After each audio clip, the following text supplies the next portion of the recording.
Number 1 سورہ البقرہ،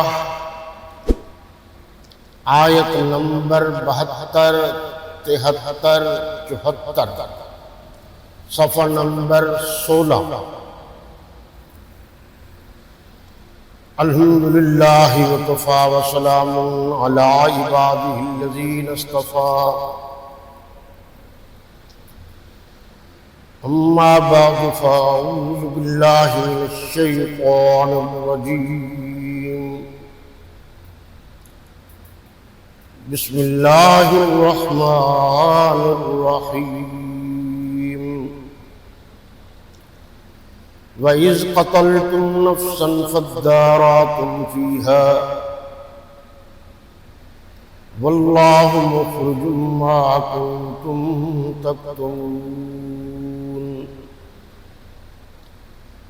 فَقُلْنَا اضْرِبُوهُ بِبَعْضِهَا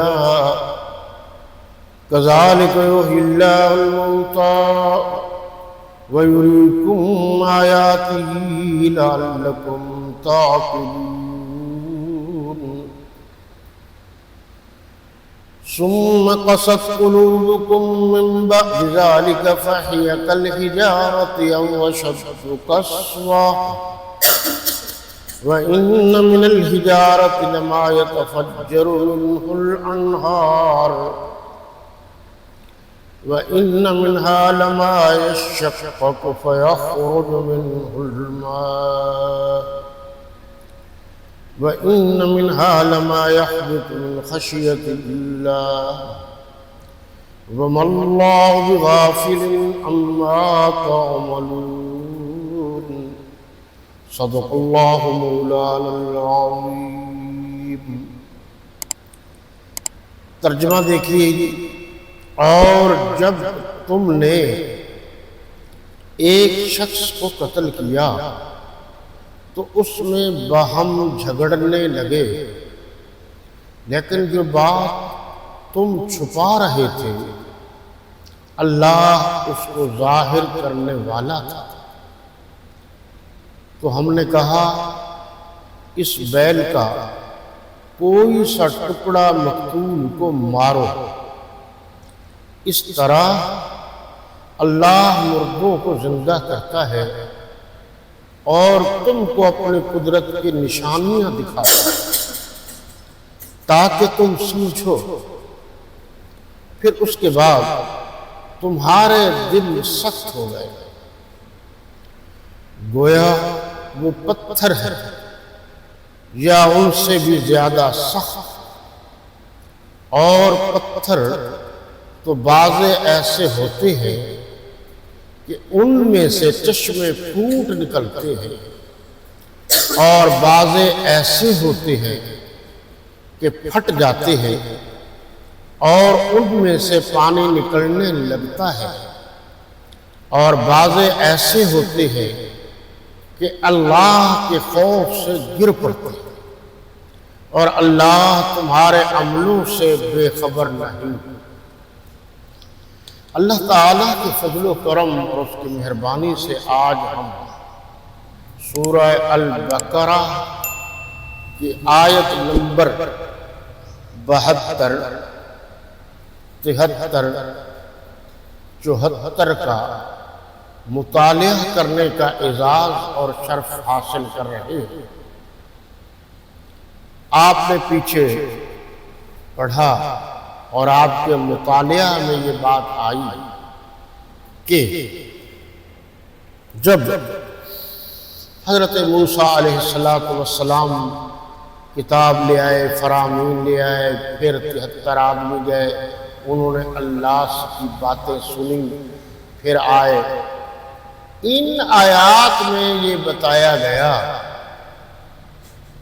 کہ اللہ نے فرمایا ایک بیل ذبح کر دو، تو انہوں نے اس پر حجتیں کی، رنگ کیسا ہو، عمر کتنی ہو،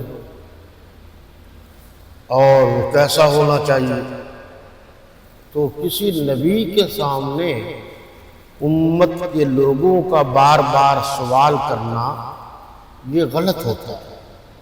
اگر وہ حجتیں نہ کرتے تو جو بیل بھی ذبح کر دیتے وہ کافی تھا۔ یہاں ان 3 آیات میں جو آج ہم تلاوت کر رہے ہیں، اس کا کچھ مفہوم یہ ہے کہ انہی لوگوں میں سے حضرت موسیٰ علیہ السلام کی قوم موسوی، ان میں آپس میں جھگڑا ہوا، بلکہ جھگڑا نہیں، ایک شخص کو یہ لالچ ہو کہ فلاں آدمی کے پاس بڑا مال و دولت ہے، جاگیر ہے، اس نے اس کو چپ کر کے خفیہ طریقے سے قتل کر دیا۔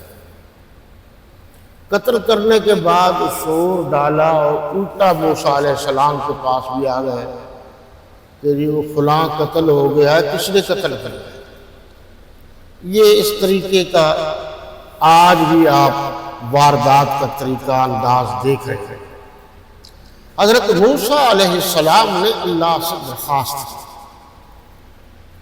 اللہ نے بتا دیا۔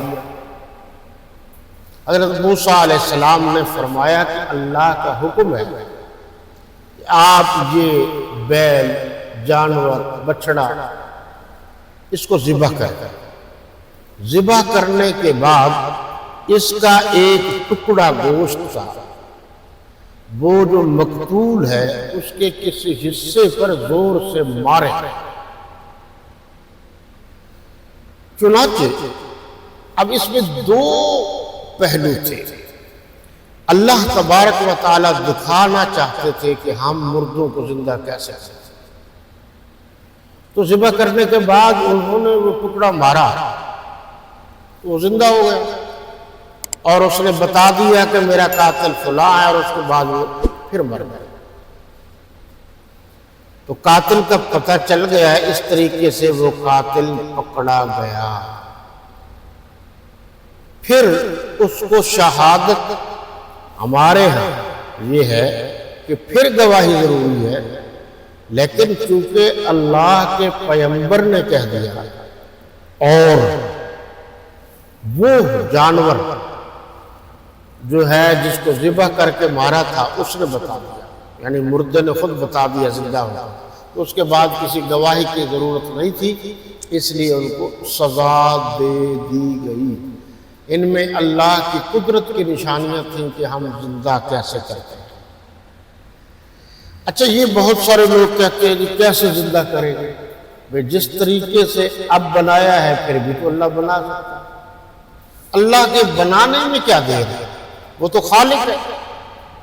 یہ پچھلی دفعہ جب یہ پہاڑی علاقوں میں بڑا زلزلہ آیا تو آپ کو یاد ہونا چاہیے کہ آزاد کشمیر کے دیہات میں ایک پہاڑ، ایک وہ جو بستی تھی، گھر تھا، اس پر گرا۔ ظاہر ہے وہ تو دب جاتے ہیں۔ تو اس میں ایک بڑھیا خاتون تھی، وہ بھی اس میں دب گئی۔ تو وہ جو خدمت کرنے والے لوگ تھے، حکومت کی طرف ریسکیو کرنے والے تھے، انہوں نے جناب والا وہ مختلف بستیوں میں جا کر پہاڑ کے جو ہے جناب پتھر وتھر ہٹاتے تھے، تو نیچے سے کچھ چیزیں، کچھ ضروریات زندگی جو لوگوں کی تھیں یا کچھ انسان بچ نکلتے تھے۔ تو میں نے پڑھا تھا کہ 64 دنوں کے بعد وہ لوگ، یعنی وہ پارٹی جو خدمت کرنے پر مامور تھی، وہ وہاں پہنچی تو 64 دنوں کے بعد انہوں نے وہ ملبہ ہٹایا تو نیچے سے وہ بڑھیا عورت برآمد ہوئی، اور وہ بڑھیا عورت جو تھی وہ زندہ تھی۔ اس کو ہسپتال میں لے جایا گیا، کچھ دنوں کے بعد وہ ٹھیک ٹھاک ہو گئی۔ اسی طریقے سے وہاں یہ برف باری ہوتی ہے، اور یہ جو آپ کی سرحد چائنا کے ساتھ لگتی ہے، وہاں تو بڑے بڑے پہاڑ ہیں اور برف باری ہے، بلکہ برفوں کے پہاڑ ہیں۔ تو وہاں یہ ہوتا ہے کہ جناب بہت سارے جانور، وہ مقامی جانور، تو وہ دب جاتے ہیں برف میں، یوں کہیے کہ برف کے پہاڑ میں دب جاتے ہیں، اور مہینے بعد 2 مہینے بعد جیسے برف پگھلتی ہے وہ بھی زندہ نکل آتا ہے۔ تو اس بات سے پتہ چلا کہ حیات اور ممات کا مالک اللہ ہے، جس جگہ چاہے وہ زندگی دے دیتا ہے، جس جگہ چاہے وہ زندگی واپس لے لیتا ہے۔ اگلی جگہ فرمایا کہ یہ جو پتھر تھے، یہ آپ کو یاد ہوگا حضرت موسیٰ علیہ السلام کے دور میں پتھر تھے، اور ان کے پاس جناب آسا تھا، اور انہوں نے مارا اور 12 چشمے ہو گئے اور پانی نکل گیا۔ ویسے تو پتھر کی بہت ساری قسمیں، سنگ مرمر کی بھی بے شمار قسمیں۔ یہ آپ کے بادشاہی مسجد لاہور میں جو لال رنگ کا سنگ مرمر لگا ہوا ہے، اس کی خوبی یہ ہے کہ یہ گرمیوں میں ٹھنڈا ہو جاتا ہے اور سردیوں میں گرم ہو جاتا ہے۔ اچھا، اسی طریقے سے سفید رنگ کے بھی چھوٹے پتھر بھی ہیں،